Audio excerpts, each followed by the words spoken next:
Beberapa hari ke depan kita akan menghadapi satu perayaan besar bagi kita kaum muslimin, di mana Nabi SAW ketika hijrah dari Mekah ke Madinah, dilihatnya orang-orang Madinah sedang merayakan sebuah perayaan yang biasa mereka rayakan di zaman jahiliyah. Maka Nabi SAW kemudian mengatakan, sungguh Allah telah mengganti hari raya kalian dengan hari raya yang jauh lebih baik lagi. Kemudian Rasul mengatakan Idul Fitri dan Idul Adha. Artinya kita akan menghadapi perayaan kaum muslimin Idul Adha. Ma'asyiral muslimat yang dimuliakan Allah Azza wa Jalla, kalau kita melihat para ulama salaf dahulu, mereka sangat mengagungkan dalam satu tahun itu 10 hari. Pertama 10 akhir Ramadan, dan yang kedua 10 awal bulan Dzulhijjah, dan yang ketiga 10 awal bulan Muharram. Itulah 10 hari yang sangat-sangat diagungkan dan dimuliakan oleh para ulama salaf. Adapun 10 akhir Ramadan ma'ruf keutamaannya, karena di situ ada malam yang Allah Subhanahu wa taala firmankan, inna anzalnahu fi lailatul qadr wa ma adraka ma lailatul qadr lailatul qadri khairun min alfi syahrin. Sesungguhnya kami turunkan Al-Quran di malam Lailatul Qadar. Kemudian Allah mengatakan, tahukah kamu Lailatul Qadar? Lailatul Qadar adalah lebih baik daripada 1000 bulan. Jadi keutamaan 10 akhir Ramadan dikarenakan ada Lailatul Qadar. Makanya Nabi SAW dikatakan oleh Ummul Mukminin Aisyah radhiyallahu anha, apabila Nabi SAW masuk di 10 akhir Ramadan, syadda mi'zarah, beliau kencangkan sarungnya, wa ahya lailatahu, dan beliau hidupkan malam-malamnya, wa aiqadha ahlah, bahkan keluarganya pun dibangunkan untuk memakmurkannya. Itu di 10 akhir Ramadan.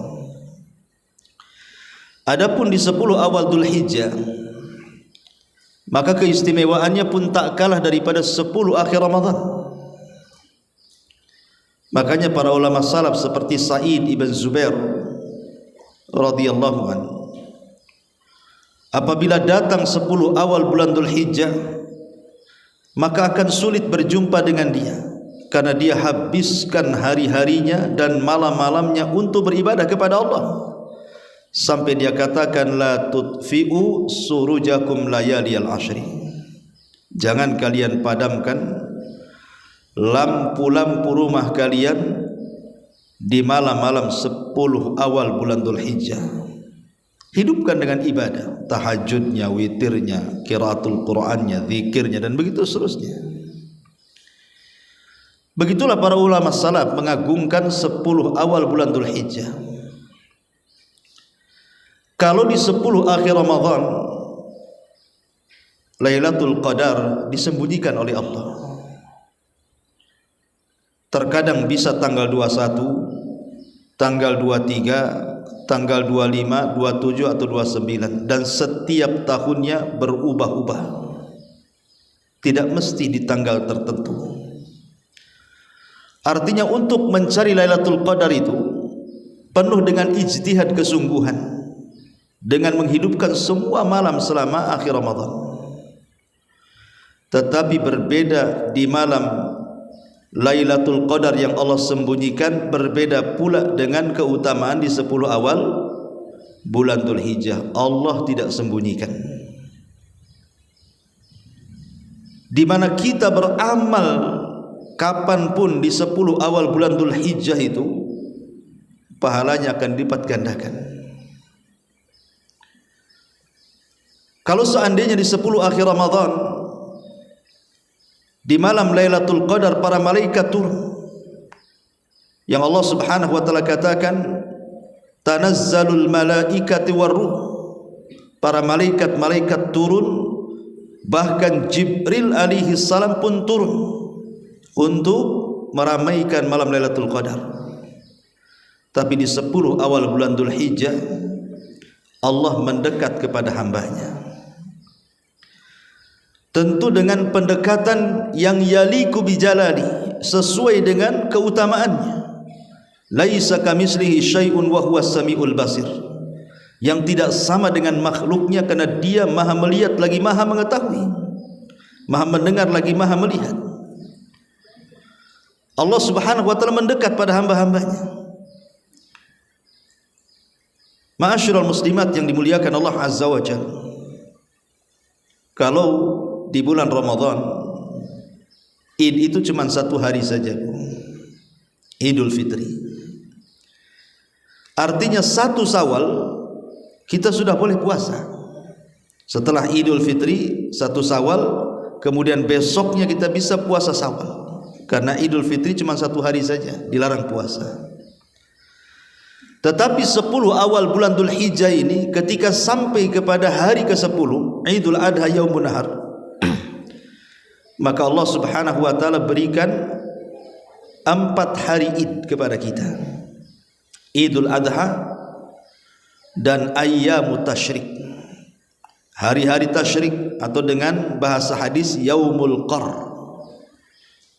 Yaumul Qar itu adalah hari di mana jemaah haji mereka menetap di Mina. Tetapi bagi orang-orang yang di luar haji, maka mereka disyariatkan boleh menyembelih dari tanggal 10, 11, 12 dan 13. Artinya ada 3 hari tambahan penyembelihan setelah Idul Adha. Ma'asyiral muslimat yang dimuliakan Allah Azza wa Jalla, bahkan lebih daripada itu, Nabi SAW sampai mengatakan dalam sebuah hadis yang disahihkan oleh Syekh Nasiruddin Al-Albani rahimahullahu taala, afdalu ayyamid dunya ayyamul ashri, seafdal-afdalnya hari di dunia adalah hari-hari 10, artinya tanggal 1 sampai tanggal 10 bulan Dzulhijjah. Lihat bagaimana Nabi SAW mengitlakkan bahwa tidak ada hari dalam dunia ini yang lebih afdal dibandingkan 1 sampai tanggal 10 Dzulhijjah. Dan itu terulang setiap tahunnya apabila datang di bulan Dzulhijjah. Bahkan saking afdalnya hari-hari di 10 awal bulan Dzulhijjah yang dikatakan Rasul adalah hari terbaik dalam satu dunia, sampai-sampai orang yang beramal soleh di dalamnya dilipat gandakan pahalanya. Kata Nabi SAW, ma min ayyamin a'zamu indallah wa la ahabbu ilallah al-amalu fihinna min ayyamil ashri. Tidak ada hari-hari dalam setahun yang lebih agung di hadapan Allah, yang lebih dicintai kepada Allah bagi orang-orang yang beramal saleh di dalamnya, kecuali di hari-hari 10, tanggal 1 sampai tanggal 10 bulan Dzulhijjah. Bahkan Rasul mengatakan, ma min ayyamin al-amalus salihu ahabbu ilallah min hadhil ayyamil ashri. Tidak ada hari-hari yang amal soleh lebih dicintai Allah Subhanahu wa taala dibandingkan orang yang beramal di 10 awal bulan Dzulhijjah. Sahabat bertanya, Rasul, apakah sebanding dengan jihad? Kata Nabi SAW, tidak, kecuali illa rajulun kharaja bi nafsihi wa malihi wa lam yarji min dzalika bi syai'in, kecuali orang yang berjihad ini dia membawa seluruh hartanya dan dia serahkan jiwanya, kemudian tidak pernah kembali ke rumahnya alias syahid, baru sebanding, kata Rasul. Lihat bagaimana Nabi SAW menghabar gembirakan kepada kita bahwa ada musim-musim kebaikan, musim-musim kita beramal saleh dilipat gandakan pahalanya, musim-musim di mana Allah Subhanahu wa taala sangat mencintai hamba-hambanya, dan musim-musim itu salah satunya adalah ada di 10 awal bulan Dzulhijjah. Maka jangan sampai kemudian seseorang itu terlalaikan. Sayang kalau seandainya 10 awal bulan Dzulhijjah lewat begitu saja. Apalagi sekarang sudah tanggal berapa, Bu? 7 ya? Sudah tanggal 7. Besok 8. Lusa sudah puasa Arafah. Ma'asyiral muslimat yang dimuliakan Allah Subhanahu wa taala, pertanyaan pun muncul. Kenapa begitu agungnya 10 awal bulan Dzulhijjah ini, bahkan melebihi Ramadan, di mana amal wajibnya ataupun amal sunnahnya jauh lebih istimewa dibandingkan amal wajib dan sunnah di bulan Ramadan. Jadi kalau ibu melaksanakan salat 5 waktu di 10 awal bulan Dzulhijjah, itu lebih afdal dibandingkan salat waktu 5 waktu di bulan Ramadan. Kalau ibu melaksanakan salat-salat sunnah dari rawatibnya, duhanya, witirnya, tahajudnya, sebutkan apa salat sunnahnya, dilakukan di 10 awal bulan Dzulhijjah, dan salat-salat sunnah yang dilakukan di bulan Ramadan, maka salat-salat sunnah yang dilakukan di 10 awal bulan Dzulhijjah jauh lebih istimewa dan lebih afdal serta lebih dicintai Allah dibandingkan sunnah-sunnah yang dilakukan di bulan Ramadan. Subhanallah, istimewa luar biasa. Begitu juga orang sedekah. Kalau ibu bersedekah hari ini, berapapun nilainya sesuai dengan kemampuan ibu, dengan bersedekah di bulan Ramadan, maka sedekah di awal bulan Dzulhijjah jauh lebih istimewa dibandingkan sedekah di bulan Ramadan. Kenapa? Karena keistimewaannya. Atas lisan Nabi SAW, tidak ada hari-hari yang amal saleh lebih agung, lebih dicintai oleh Allah Subhanahu wa taala dibandingkan 10 awal bulan Dzulhijjah. Maka ini kesempatan luar biasa. Jangan sampai terlewatkan, hanya tinggal beberapa hari ke depan kita lewat keutamaan yang sangat besar dan harus menunggu tahun depan. Ya, kalau seandainya kita masih punya usia, bisa menemui tahun depan. Lah kalau seandainya kita mati, maka kita tidak akan pernah berjumpa dengan hari terbaik dalam satu dunia, 10 awal bulan Dzulhijjah. Ma'asyiral muslimat yang dimuliakan Allah Azza wa Jalla, baik kita akan jawab, kenapa 10 awal bulan Dzulhijjah itu sangat istimewa? Pertama, karena usulul ibadah, ibadah-ibadah pokok dalam Islam itu kita bisa sempurnakan di 10 awal bulan Dzulhijjah.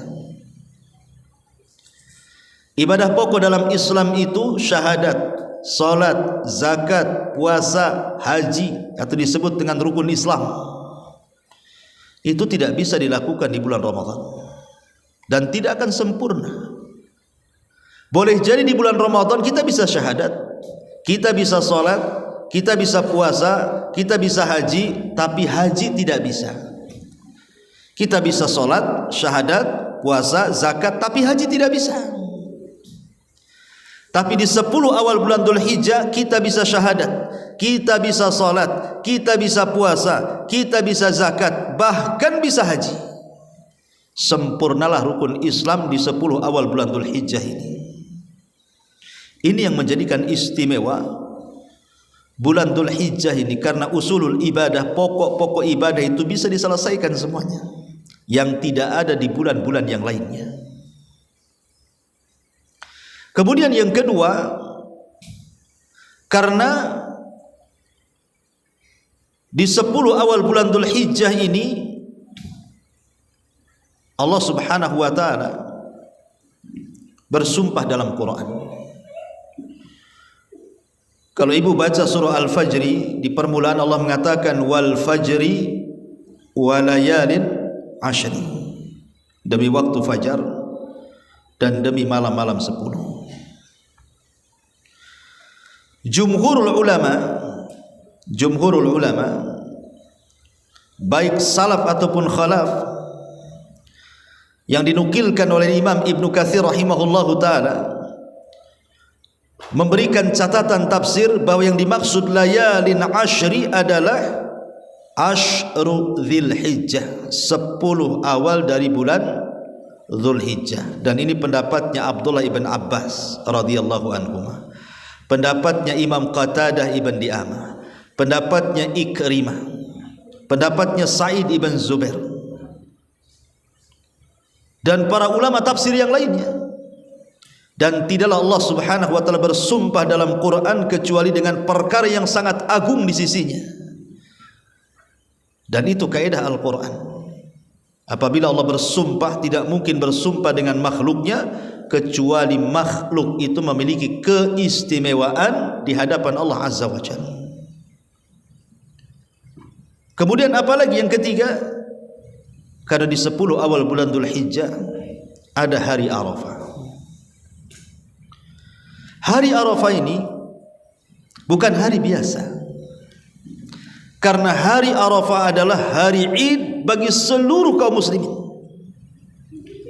Hari Id, hari raya bagi seluruh kaum muslimin. Satu hari orang Yahudi datang kepada Umar bin Khattab radhiyallahu anhu dan mengatakan, ya Amirul Mukminin, ayatun fi kitabikum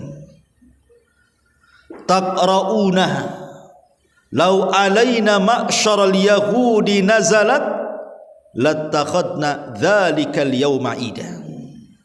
Hei Amirul Mukminin, ada satu ayat dalam kitab kalian Al-Quran itu, kalau seandainya satu ayat itu turun kepada kami bangsa Yahudi, tentu kami akan jadikan hari turunnya ayat itu menjadi hari raya terbesar bagi kami bangsa Yahudi. Umar heran dan mengatakan, ayu ayatin, maksud kamu tuh ayat yang mana? Maka orang Yahudi ini mengatakan dan menyitir surah Al-Maidah ayat 3, al-yawma akmaltu lakum dinakum wa atmamtu alaikum ni'mati wa raditu lakumul islam madina. Pada hari ini kusempurnakan agamaku kepada kalian Islam, kusempurnakan nikmat-nikmatku Islam untuk kalian, dan kuredho Islam sebagai agama kalian. Subhanallah, kesempurnaan Islam,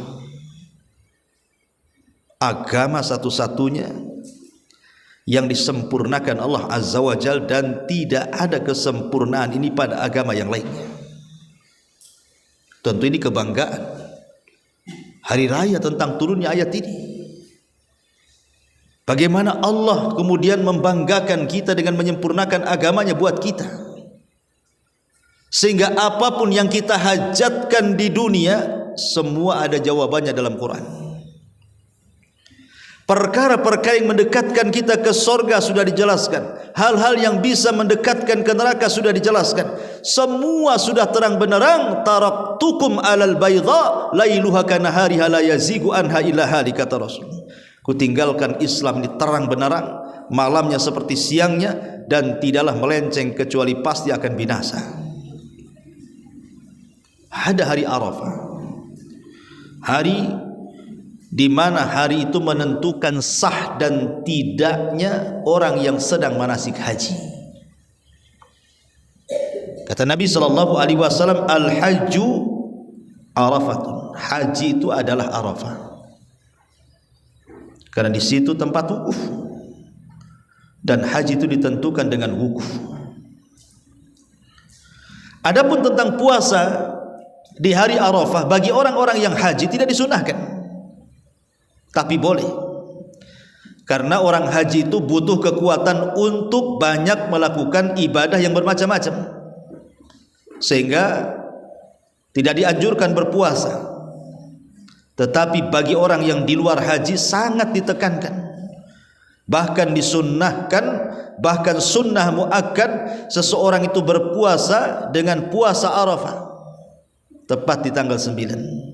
Walaupun ada polemik di antara ulama ketika ada perbedaan antara wukuf dengan penanggalan di negeri kita.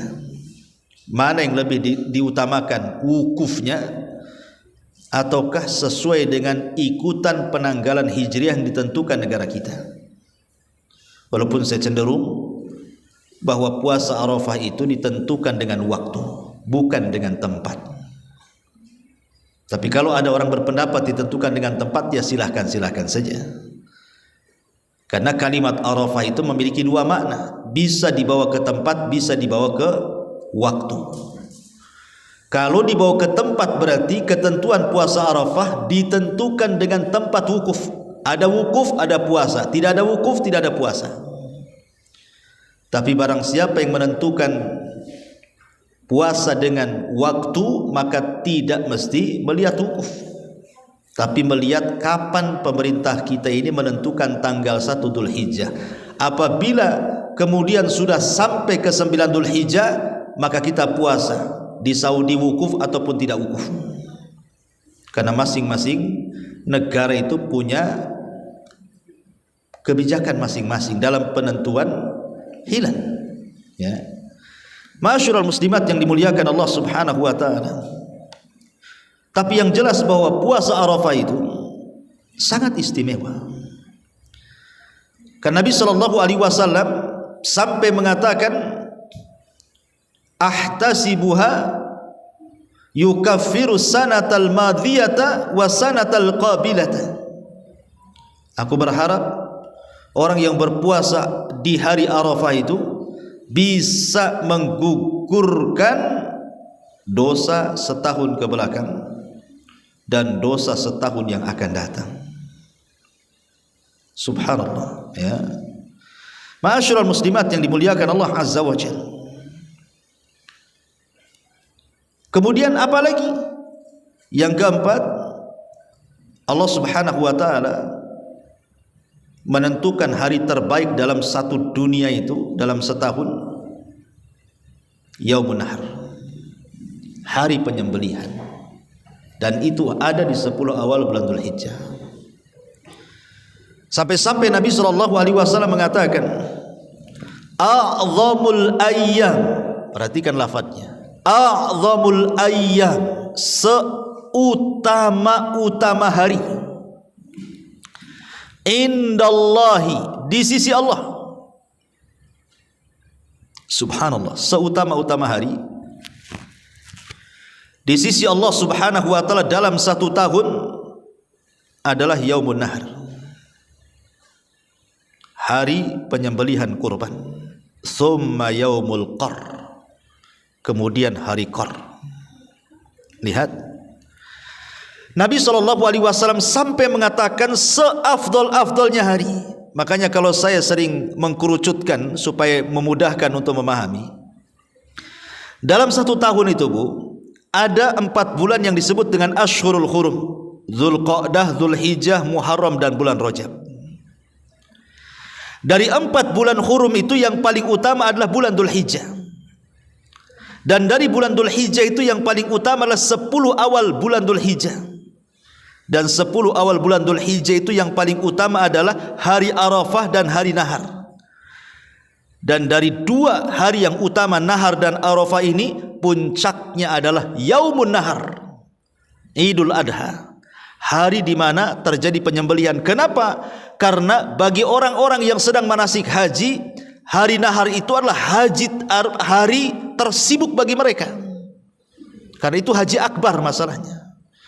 Banyak manasik-manasik yang harus dilakukan oleh jemaah haji di hari Nahar itu.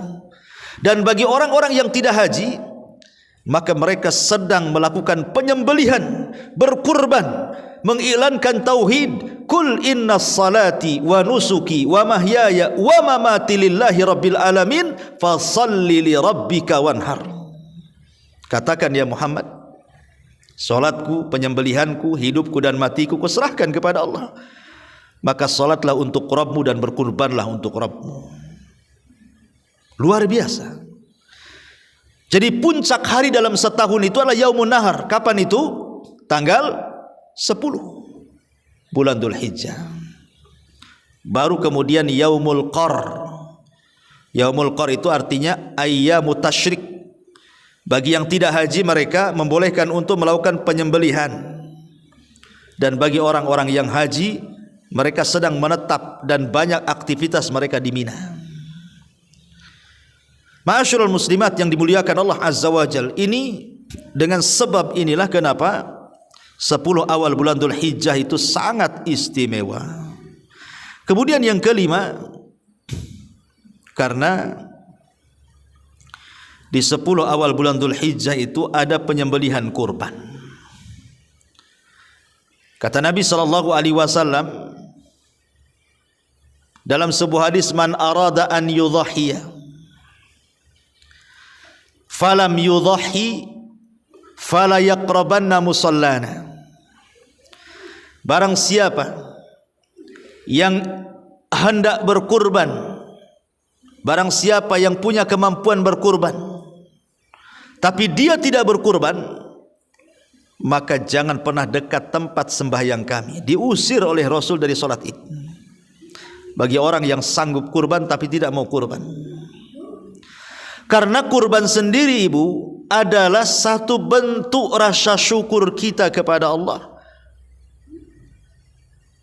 Jadi kurban itu bentuk syukur kita, di mana Allah Subhanahu wa taala sudah teramat sangat banyak memberikan nikmatnya kepada kita. Terutama nikmat di mana kita bisa merasakan dan kita bisa makan dedagingan, mulai dari ayam sampai ke kambing, ke sapi, ke unta, dan Allah tundukkan semua binatang kepada kita. Allah hanya minta satu kepada kita, bersyukur, berkurban bagi yang mampu.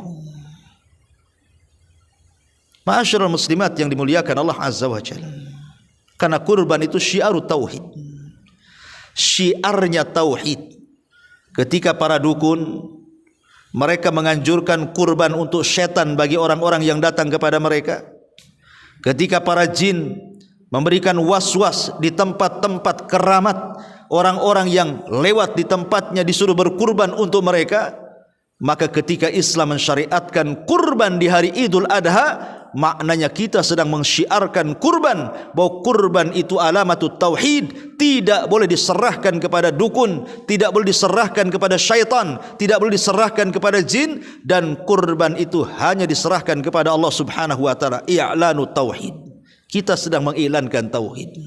Qul inna salati wa nusuki wa mahyaya wa mamati lillahi rabbil alamin.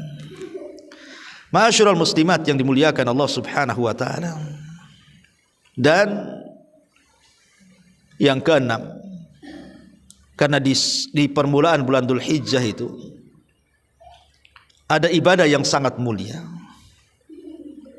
ibadah penyempurna daripada rukun Islam. Ibadah apa? Ibadah haji. Ibadah haji itu, kenapa saya katakan ibadah yang sangat mulia dari ibadah-ibadah yang merupakan arkanul Islam, rukun-rukun Islam? Karena haji itu, bu, terkumpul 3 keutamaan. Pertama, dilakukan di waktu yang sangat utama. Yang kedua, dilakukan di tempat yang sangat istimewa. Yang ketiga, ibadahnya itu sendiri adalah ibadah yang sangat mulia. Maksudnya apa? Ibadah haji itu menang dari segi waktu, karena dilakukan di hari-hari terbaik dalam dunia, di 10 awal bulan Dzulhijjah. Yang kedua, dilakukan di tempat yang sangat-sangat istimewa, Mekah Al-Mukarramah. Tidak ada tanah yang lebih istimewa dibandingkan tanah Mekah. Sebutkan mana-mana negeri satu dunia, tidak ada. Makanya orang sholat di haram itu, haram Makkah itu, sama dengan 100.000 kali sholat di masjid-masjid lainnya. Saking istimewanya. Bahkan di hari kiamat Dajjal pun tidak akan mampu menginjak Mekah. Dan hari haji atau manasik haji dilakukan di tempat yang sangat dan teramat sangat istimewa. Dan ibadah haji sendiri adalah ibadah yang luar biasa. Karena Rasul mengatakan, barang siapa yang haji dan tidak mengeluarkan kalimat-kalimat kotor, barang siapa yang haji dan tidak mengeluarkan kalimat-kalimat kotor, maka dia pulang seperti anak yang baru dilahirkan, alias tidak berdosa. Coba lihat anak bayi itu, Bu, berdosa enggak? Maksiat pun tidak. Anak bayi itu tidak punya dosa. Begitulah ibadah haji kalau pulang seperti anak yang baru dilahirkan. Cukup sampai di sini, Bu? Tidak. Rasul mengatakan al-hajjul mabrur laisa lahul jaza indallahi illal jannah. Haji yang baik itu tidak layak pahalanya kecuali surga. Luar biasa, ya. Ma'asyiral muslimat yang dimuliakan Allah Azza wa Jalla. Kemudian juga yang terakhir, karena 10 awal bulan Dzulhijjah itu dianjurkan oleh Nabi SAW untuk memperbanyak takbir, tahlil dan tahmid, membesarkan Allah. Dan itu berdasarkan hadis Nabi SAW. Kata Nabi SAW, ma min ayyamin a'zamu indallahi wa la ahabbu ilallah al-amalu fihinna min ayyamil ashri fa akthiru fihinna minat tasbihi wat tahmid wat tahlili wat takbir. Tidak ada hari-hari yang lebih istimewa dan juga tidak ada hari-hari yang lebih dicintai Allah bagi orang-orang yang beramal saleh di dalamnya kecuali hari-hari 10 awal bulan Dzulhijjah. Oleh karena itu kata Rasul, perbanyak tasbih, perbanyak tahmid, perbanyak tahlil dan perbanyak takbir. Abdullah ibn Umar radhiyallahu anhuma juga dinukilkan kepada kita dari Umar bin Khattab, Abdullah ibn Abbas dan yang lainnya. Itu kalau masuk 10 awal bulan Dzulhijjah tanggal 1, Bu, mereka masuk ke pasar, maka mereka akan bertakbir. Allahu Akbar, Allahu Akbar, Allahu Akbar, Allahu Akbar, La ilaha illallah, Allahu Akbar, Allahu Akbar, walillahil hamd. Itulah takbir mereka. Jadi tanggal 1 itu mereka sudah takbir. Ketika takbir mereka didengar oleh penduduk pasar, maka semua satu pasar mengikuti takbirnya Ibnu Umar, takbirnya Umar, takbirnya Ibnu Abbas, sehingga satu pasar bergema takbiranmu. Itu mulai tanggal 1. Tapi sekarang di negeri kita tidak ada orang takbiran tanggal 1, Bu, ya. Takbiran ya tanggal 10 nantilah malam Idul Adha. Kalau ibu takbiran sekarang disangka macam-macam kan, Bu?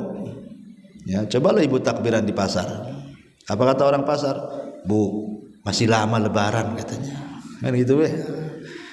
Padahal disunnahkan dari tanggal 1 tuh. Dibilang masih lama lebaran katanya. Karena dia jahil, tidak tahu bahwa takbiran itu sudah mulai dikumandangkan tanggal 1. Ya tentu bukan berjamaah sendiri-sendiri, Bu, ya. Ibu bisa takbiran sambil jalan, sambil masak, sambil ke pasar, ya, sambil apalah aktivitas ibu tuh. Takbir. Ya, itu syiar yang harus disyiarkan. Yang harus disyiarkan betul-betul. Makanya kenapa kemudian para ulama salaf itu sangat memuliakan 10 awal bulan Dzulhijjah itu, karena demikian tinggi dan mulianya, banyak ibadah terkumpul di sini yang tidak ada di bulan Ramadan. Haji tidak ada di bulan Ramadan, kurban tidak ada di bulan Ramadan, ya. Dan takbiran pun bulan Ramadan dimulai dari ketika terbenamnya matahari di akhir Ramadan, dan itu pun cuma 1 hari saja. Tapi takbirnya di Idul Adha ini dimulai dari tanggal 1 sampai hari tasyrik lagi. Ya. Tetapi tentu hari tasyrik itu disebut takbir muqayyad yang dikumandangkan ketika selepas sholat wajib saja. Tapi dari tanggal 1 sampai tanggal 10 itu mutlak kapanpun kita boleh bertakbir. Luar biasa, ya. Ma'asyiral muslimat yang dimuliakan Allah Subhanahu wa taala. Maka dari sini yang harus kita lakukan adalah persis seperti sabda Nabi sallallahu alaihi wasallam, "Ightanim khamsan qabla khamsin." Jaga 5 perkara sebelum datang 5 perkara. Pertama, waktu mudamu sebelum datang masa tuamu. Syababaka qabla haramik. Yang kedua, waktu sehatmu sebelum datang waktu sakitmu.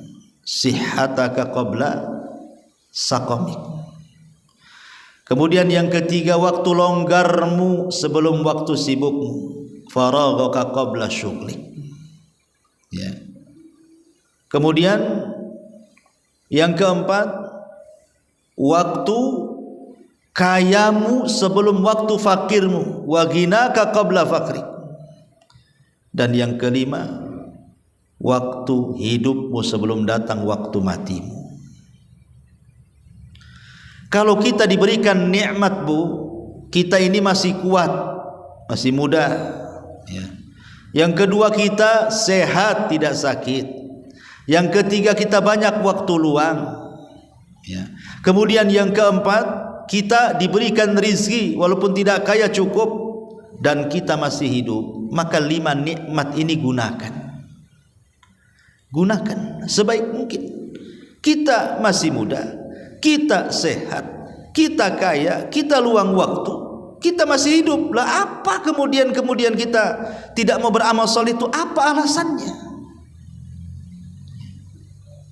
Ini yang kemudian dilalaikan. Kata Nabi SAW, ada 2 nikmat terkadang dilalaikan kebanyakan orang itu: sehat dan waktu luang. Karena kalau orang sudah sakit, apa yang mau dilakukan? Sama dengan orang yang sibuk, apa yang bisa dilakukan? Sama dengan orang yang sudah tua, lemah, ibadahnya terbatas. Atau orang yang sedang miskin, sibuk mencari dunia, tidak sempat ibadah. Atau bahkan sedang meregang nyawa. Apa yang diharapkan?